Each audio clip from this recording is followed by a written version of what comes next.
C'est quand tout va bien qu'il faut lui dire. Et quand ça va pas aussi. Mais quand ça va bien, il faut lui dire. Tu sais pourquoi? Ça ira encore mieux. C'est logique, c'est normal. Mais Hana, non. C'est un gros mot, le verbe aimer. On l'aime pas. Du moins, c'est chouma. C'est la honte. Alors que Dieu l'utilise dans le Coran, le prophète l'utilise. On questionne le prophète. Quelle est la personne que tu aimes le plus? Regardez, instinctivement, sans penser, sans réfléchir. Bah, ma femme, Aïcha. Direct, il l'a dit. C'est pas Chouma, oh là là, il a parlé de sa femme. Ouais, il a parlé de sa femme en public. Oh, braves gens, j'aime bien ma femme. Imaginez-vous l'impact de cette parole sur Aïcha quand on est venu lui dire. Tu sais, le prophète, ce qu'il a dit devant tout le monde, il a dit qu'il t'aimait bien. Ah, Aïcha, elle est aux anges. Ah bah, ta femme ne peut être qu'aux anges le jour où elle apprendra que tu as dit à quelqu'un, ou que tu as dit à sa famille, ou que tu as dit devant sa famille que tu l'aimais bien. Tu imagines, tu vas rendre visite à la famille de ta femme, puis tu parles, te donnes, et tout d'un coup, tu leur dis, ah, j'ai de la chance d'avoir des beaux-parents comme vous. Akhlas, tes beaux-parents, ils sont là. Ils sont dans ton cœur et tu es dans leur cœur. Après, tu leur dis, j'ai de la chance d'avoir comme épouse votre fille. C'est tout. Ta femme, elle est comblée. Tu n'auras plus besoin d'aller rendre visite à sa famille pendant 10 ans. Tu comprends ce que je veux dire? Pourquoi? Parce que tu as gagné son cœur. Ah non, on n'est pas des fins psychologues. On est un peu, malheureusement, vous savez quoi? Froid. On est froid dans nos sentiments. Il ne faut pas être froid. Il faut être très expressif. Donc, des bonnes paroles. Le prophète, alayhi salam, quand il parlait avec sa femme, il l'appelait parfois le Humayra, hein, parce qu'elle était très blanche. Au lieu de l'appeler Aïcha, il disait Aïcho. C'est des expressions qui mettent de l'ambiance, etc. Pour gagner, pour que l'amour soit consolidé, vous savez qu'est-ce qu'il faut encore? Il faut des gestes, des cadeaux. Ça fait très plaisir. Mais il n'y a pas que des cadeaux dans la vie. Vous savez qu'est-ce qu'il y a? Il y a des gestes au quotidien. Ouais. Le prophète sallallahu alayhi wa sallam dit, tu prends une bouchée, tu la mets dans la bouche de ta femme, une frite, allez, on parlait français. Tu prends une frite, tu mets un peu de mayonnaise, tu la mets dans la bouche de ta femme, c'est une sadaqa. Qu'est-ce que ça veut dire une sadaqa? C'est une sadaqa aux yeux de Dieu, mais avec ta femme, c'est une sadaqa aussi. C'est-à-dire, tu lui as fait un cadeau, tu as fait un geste qui prouve que tu l'aimes, que tu penses à elle. Tu vois tout? Et c'est ce que faisait le prophète. Vous savez qu'est-ce que faisait le prophète, alayhi salam? Aïcha boit dans un verre, il prend le verre, et il tournait le verre pour mettre ses lèvres là où Aïcha a mis ses lèvres. Elle prend un morceau de viande, elle mord la viande, il prend l'os, et il mord là où elle a mordu. Et c'est Aïcha qui dit ça dans le hadith. Le prophète faisait ça volontairement. Pour lui montrer qu'il aime, pour nous montrer, à quel point il faut être attentif dans les sentiments, dans l'expression des sentiments à travers des petits gestes au quotidien. Le fait de dire à ta femme, ou à ton mari, reste assis, je m'en vais te chercher à boire. Reste, c'est moi qui vais le faire. Ouais. Beaucoup de sacrifices à faire pour gagner le cœur de quelqu'un. Beaucoup de sacrifices.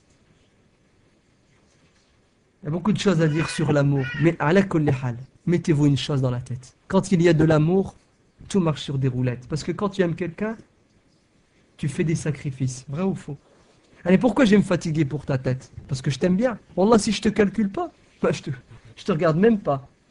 Tu as de l'importance à mes yeux parce qu'il y a de l'amour entre nous deux. Mais quand l'amour disparaît, vous savez, c'est quoi la relation dans le couple? C'est j'ai le droit, t'as pas le droit. Ça devient un code. Exactement. Et là, c'est le début de la fin. Pour qu'il y ait une bonne vie de couple, il ne faut pas que de l'amour. Vous savez qu'est-ce qu'il faut? Il faut de la rahma. Mawaddatan wa rahmatan. C'est quoi la miséricorde, la rahma? C'est avoir de la pitié envers l'autre. C'est-à-dire, lui aimer ce que tu aimes pour toi-même. Et ta femme, elle est malade, miskina. Ça serait le comble de la faire travailler alors qu'elle souffre, elle est là, elle est malade. Tu lui dis, bouge pas chérie, laisse, je m'occupe de tout. Ben, elle est contente. Le frère, il est malade, il bouge plus. Si sa femme, elle ne le calcule pas, elle le soigne pas, elle n'est pas à ses côtés. Oh, il est malade, il est dans le lit, il y a 45 de fièvre. Et elle est partie dans un mariage. Elle danse et elle chante. Ce mec, qu'est-ce qu'il va dire? Il va dire, mais cette femme, elle a... Ah ouais, il rentre du boulot, il est fatigué, il a faim. Et elle est chez la voisine en train de boire un thé. Et ouais, il n'y a rien à manger. Elle a de l'amour, elle a de la miséricorde et de la pitié pour son mari. Là, wallahi. La miséricorde se traduit avec une attention dans toutes les choses de la vie. La maladie, la faim, la propreté. Il faut être présent et toujours se transposer. C'est-à-dire te dire, si je fais ça, il va aimer, mais je vais le faire. Le Qadi Shuraih, radiallahu anhu, elle lui a dit, avec ta femme, ça a été comment?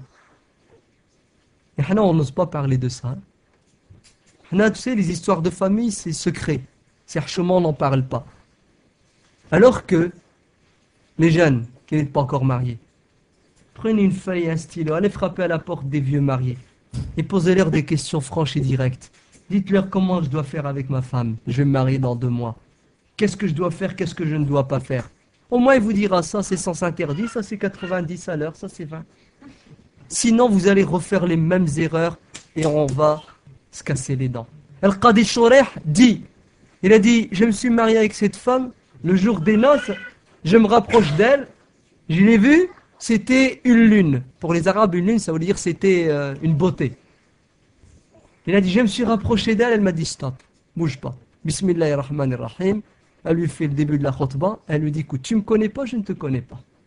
Il y avait dans mon peuple des gens qui étaient à ma hauteur, j'aurais pu me marier avec eux. De même qu'il y avait dans ton peuple, dans ta famille, des gens qui étaient à ta hauteur, tu aurais pu te marier avec eux. Mais Dieu a voulu qu'on se rencontre. Alors, pour éviter que ça foire entre nous deux, tu vas me dire ce que tu aimes, comme ça je vais m'empresser à le faire. Tu vas me dire ce que tu n'aimes pas, comme ça j'éviterai de le faire. Elle a dit, ah bah tiens, c'est comme ça. Le Qadi Shuraih a dit, elle m'a mis dans une position où je ne pouvais que m'exprimer mieux qu'elle. Alors il a fait sa khutbah, et après, il lui a dit, voilà ce que j'aime, voilà ce que je n'aime pas. Et il lui a dit, si tu respectes ce que je viens de te dire, ça ira bien entre nous deux. Le Qadi Shuraih a dit, j'ai vécu 20 ans avec cette femme. Il n'y a jamais eu de conflit, d'affrontement avec elle, sauf une fois, et celle qui avait raison, c'est moi qui avais tort. Alash. Parce que le Qadi Shuraih était intelligent. Il s'est mis dans la peau de sa femme, et elle était intelligente, elle s'est mis dans la peau de son mari. Et c'est ça qui est dur. C'est se mettre dans la tête de l'autre. Si je fais ça, est-ce que ça va lui faire du bien? Si je dis ça, est-ce que ça va lui faire du mal? Et il fait des sadaqas. Wallah, la meilleure des sadaqas, c'est celle que tu fais avec ta femme. C'est pas moi qui le dis, c'est le hadith qui est dans Muslim. 100 francs que tu donnes à la mosquée, 100 francs que tu donnes pour libérer un esclave, 100 francs que tu donnes pour un orphelin, 100 francs que tu dépenses pour ta famille, pour ta femme, pour tes enfants, le meilleur des billets, c'est lequel aux yeux de Dieu? Celui que tu as dépensé pour ta femme et tes enfants. Mais on croit que les hasanats, c'est à la mosquée. On croit que c'est avec les frères et avec les sœurs dehors. La meilleure des hasanats, c'est à la maison. Le prophète alayhi salam dit, les meilleurs parmi vous sont les meilleurs avec leurs femmes, avec leurs hommes, leurs maris. C'est pour cela, si tu réussis ta vie de famille, tu as beaucoup de chances de réussir ta vie avec la grande famille qui s'appelle la communauté. Mais si ça ne va pas à l'intérieur, il y a beaucoup de chances que ça n'aille pas à l'extérieur. Parce que tu seras mal dans ta peau. Et tu souffriras le restant de tes jours. Alors pour vivre ensemble, il faut des règles, il faut des principes. Il ne faut pas des lois. C'est pas j'ai le droit, tu n'as pas le droit. C'est pas ça. Ce mot ne doit pas sortir. Il n'y a qu'une chose qui doit sortir. C'est s'il te plaît. Barakallahu fik. Non, s'il te plaît, je t'aime bien, merci. Shukran. Ce sont des paroles qui touchent le cœur et qui n'ont pas besoin de passer par la raison. C'est vrai qu'il y a un cadre, mais ce cadre-là, on le connaît tous. Hein? Ce qui est autorisé, ce qui n'est pas autorisé. Mais ce n'est pas ce qui cause problème au quotidien. Ce qui cause problème au quotidien dans la vie de couple, c'est le manque d'amour et le manque de miséricorde. C'est qu'il n'y a pas de mawadda et il n'y a pas de rahma. Il n'y a pas de respect, il n'y a pas de reconnaissance. Il n'y a pas de valorisation du conjoint et il n'y a pas non plus de volonté de faire le djihad à la maison. Quand on rentre à la maison, que ce soit l'homme ou la femme, on baisse les bras. Alors que lorsque l'on rentre à la maison, c'est là qu'il faut retrousser ses manches. Et se dire, c'est maintenant que commence le travail. Car tout ce qu'on a fait dehors, c'est pas plus important que ce qu'on va faire à l'intérieur. Car Shaitan, na'latullahi alayhi, il nous attend à la maison, il nous attend pas dehors. Vous connaissez tous le hadith qui est sahih. Shaitan, il envoie ses soldats tous les matins pour nous pousser à faire des péchés. Et le meilleur des agents diaboliques, c'est celui qui rentre le soir avec un rapport qui est « j'ai réussi à séparer un homme d'une femme ». C'est lui qui est le mieux payé parmi les employés du diable. Celui qui a réussi à exploser un couple. Celui qui a réussi à mettre la zizanie dans la maison. Alors, pour que ça aille bien, vous savez ce qu'il faut? Mettez-vous toujours dans la tête qu'il y a Shaitan qui est là. Ta femme, elle fait la tête, elle fait une bêtise. Imagine-toi au-dessus de ta femme, quelqu'un avec une queue de corne et un trident. C'est comme ça qu'il le représente. C'est Shaitan. Oui ou non? Ton mari, ça va pas? Tu dis, Wallah, na'adatullah ala Shaitan. C'est Shaitan qui est en train de me le prendre. Et c'est vrai. C'est la sunna qui nous enseigne ça. Le prophète, alayhi salam, sort de chez lui la nuit, il va au Baqi', il y a une femme qui le suit derrière, qui l'espionne. Et quand il rentre, le prophète, il a capté, c'était Aïcha. Il lui a dit alors, il y a quelqu'un qui m'a espionné tout à l'heure. Et elle était essoufflée. Et il lui a dit, je crois que c'est ton Shaitan qui est encore venu. C'est ton Shaitan qui est venu te mettre dans la tête que j'étais sorti pour aller voir une autre femme. C'est la jalousie mal placée. Elle a dit, quoi prophète, j'ai un Shaitan avec moi? Il a dit, j'en ai un comme t'en as un, comme tout le monde en a. Je vois, subhanallah, comment le prophète, au lieu d'accuser sa femme, il a accusé Shaitan. C'est beau, c'est pas beau? Hana Allah, dès qu'il y a une... On casse et on descend. Là, mets-toi dans la tête que c'est Shaitan. Ta femme, elle est victime, ce qu'il a de sa faiblesse et de Shaitan. Ton mari, il est victime de Shaitan et de sa faiblesse. Demande à Allah d'éloigner Shaitan. Et puis fais les efforts pour l'attirer encore plus vers toi, pour qu'il n'aille pas chercher ailleurs ce qui lui manque ou ce que Shaitan croit lui faire manquer. En fait, Allah il dit stop, stop, il a raison, parce qu'il n'y a plus beaucoup de temps. Je vais m'arrêter ici, vous avez peut-être beaucoup de choses à dire. On n'a pas donné la recette miracle pour vivre bien dans le couple. On a donné des grandes lignes, c'est ça? Si vous voulez la recette miracle, il faudra étudier en détail. C'est pour ça que je vous recommande, Allah yabarak fikoum. Ce thème de la vie de couple, il faut le remettre sur le tapis plusieurs fois dans l'année, pas une seule fois. On en a besoin tous les 3 mois. C'est un petit stage pour nous remettre un peu de punch. Parce que, vous savez, la vie de couple, c'est ça monte et après, ça descend. Et si on ne fait pas un petit stage pour nous remettre les idées au clair, quand ça reste trop en bas, qu'est-ce qui se passe? À la fin, on ne peut plus revenir en arrière.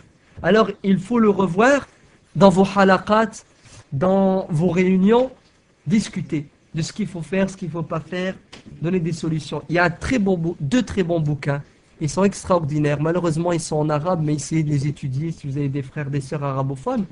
Mais lisez le bouquin de A à Z en le discutant. Il s'appelle, c'est des petits bouquins, ils font 120 pages, mais petit format livre de poche. Il s'appelle « Comment rendre heureux ta femme, comment rendre heureux ton mari ». C'est magnifique. C'est des petits détails de la vie au quotidien. Si tu les suis, alhamdoulilah, appuyé de hadiths, d'histoires de compagnons, c'est vraiment un petit guide de la vie de couple. Wallahu a'lam, walhamdulillahi rabbil alamin.